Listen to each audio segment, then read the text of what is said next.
تاسو به خپل ځان له لانګ ټرم ویژن جوړ کړئ او د هغې ویژن جوړولو نه وروستو به بیا سټریټجیز جوړ کړئ. سټریټجیز ته په اسانه الفاظو کې سایمن سینک هاو ویلی دي، یعنی هغه پروسیجرز او هغه پروسیسز او هغه سټیپس چې ستاسو ویژن اړخ ته بوزي او رسوي، هغه ستاسو دپاره سټریټجیز دي.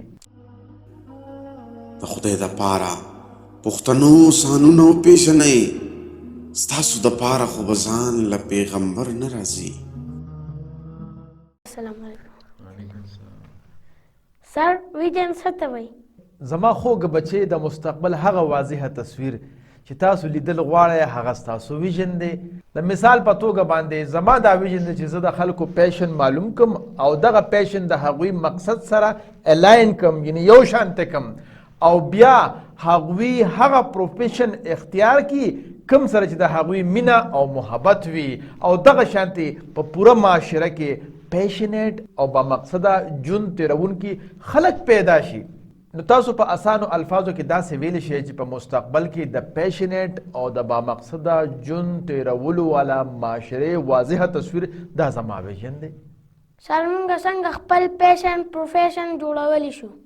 ګوره زما بچې چې لومبۍ خبره خدا چې تاسو به خپل پیشن معلوم کړئ او د هغه پیشن معلومولو نه وروستو د خپل ژوند چې کوم مقصد دی هغې سره به الاین کړئ او د هغې نه به وروستو تاسو به خپل ځان لانګ ټرم ویژن جوړ کړئ او د هغې ویژن جوړولو نه وروستو به بیا سټریټجیز جوړ کړئ.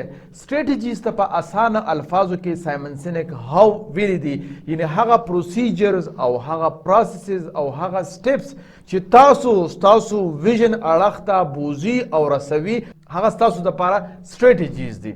نو که چېرې تاسو دا ټول سټیپس فالو کړئ نو تاسو خپل پیشن پروفیشن بالکل جوړولی شئ.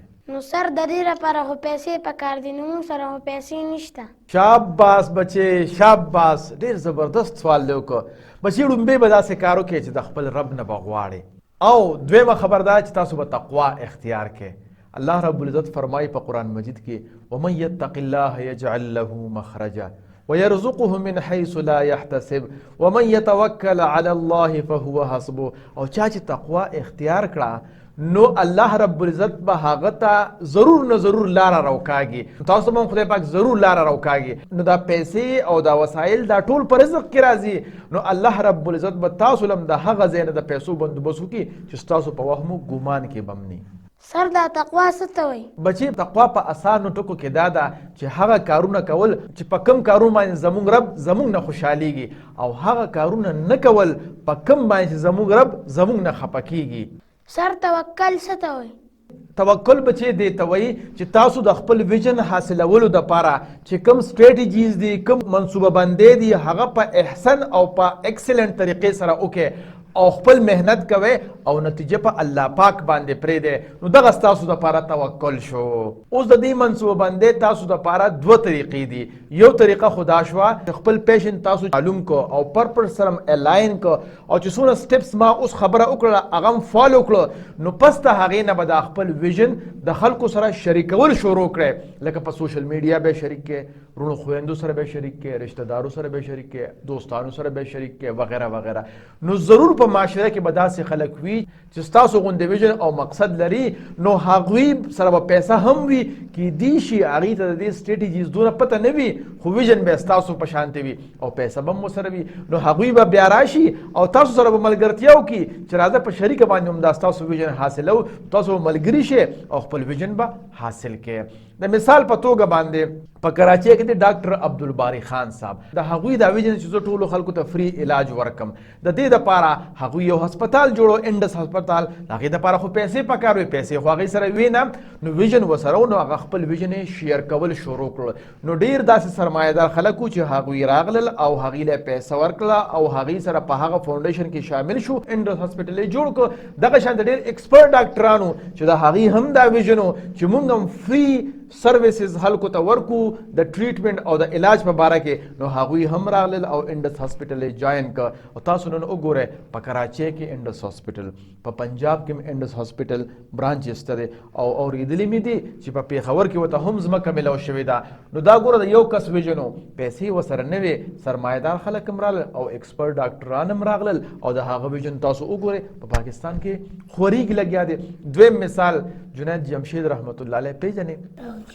هغوی دا یو سوچ و چې زه به څنګه حلال بزنس شروع کوم.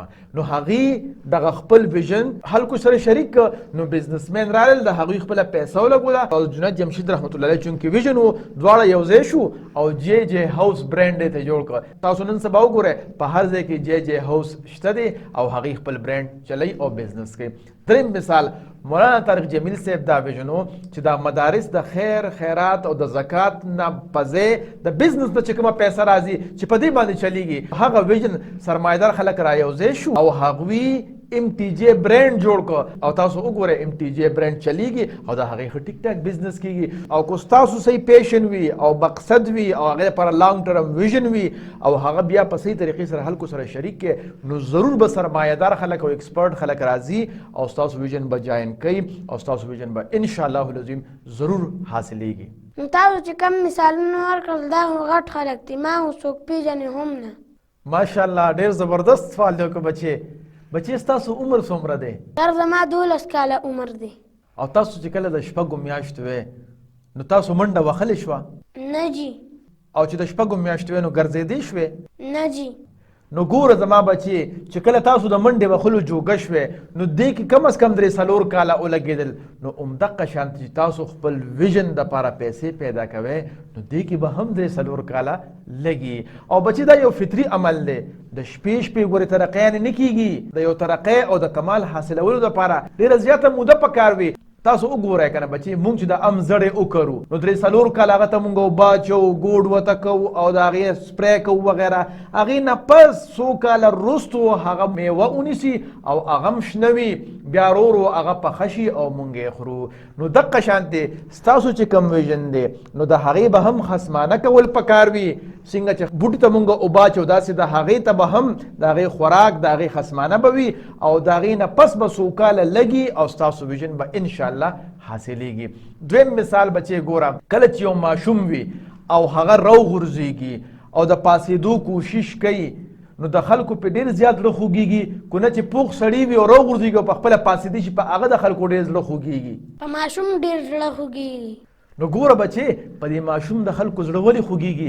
ماشوم سره د هر چا مینه ډېره وي. نو دغه شان تاسو ته خو ځان ماشوم ښکاري او خلکو ته ماشوم ښکاري، خو چې تاسو دونه غټ ویژن جوړ کړئ نو د خلکو به تاسو باندې زړه هم خوږېږي او تاسو سره به مینه هم وي چې دې ماشوم ته ګوره دونه غټ ویژن یې جوړ کړی دی، نو هغوی به تاسو ضرور سپورټ کوي.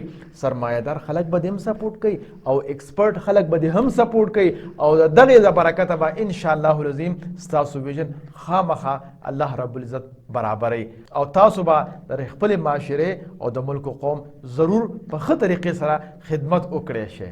دویمه طریقه بچې دا ده چې تاسو د خپل ویژن فاینانشل ایکسپرټ سره شیر کړئ او هغې ته ووایئ چې دا زما پیشن دی او زه دا حاصلول غواړم، دې دپاره پیسې پکار دي.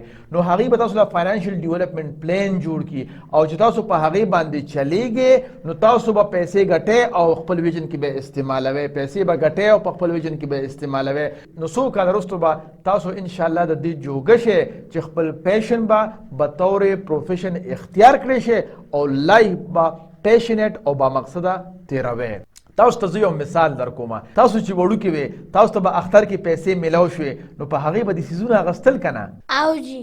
نو دقه شانتې بچې چې ماشوم ته پیسې میلاو شي نو هغه پې د خپل د شوق مطابق څیزونه اخلي. نو چې ستاسو غټ ویژن وي نو تاسو چې لږې ډېرې پیسې میلاویږي نو تاسو به د خپل پیشن باندې لګوئ او هغې کې به انشاءالله العظیم خلک ستاسو ترقي ګوري، خوشحالېږي به او تاسو به نور هم سپورټ کوي او په دې طریقې سره به انشاءالله العظیم تاسو د خپل پیشن او پروفیشن دپاره پیسې په اسانه پیدا کړی شي.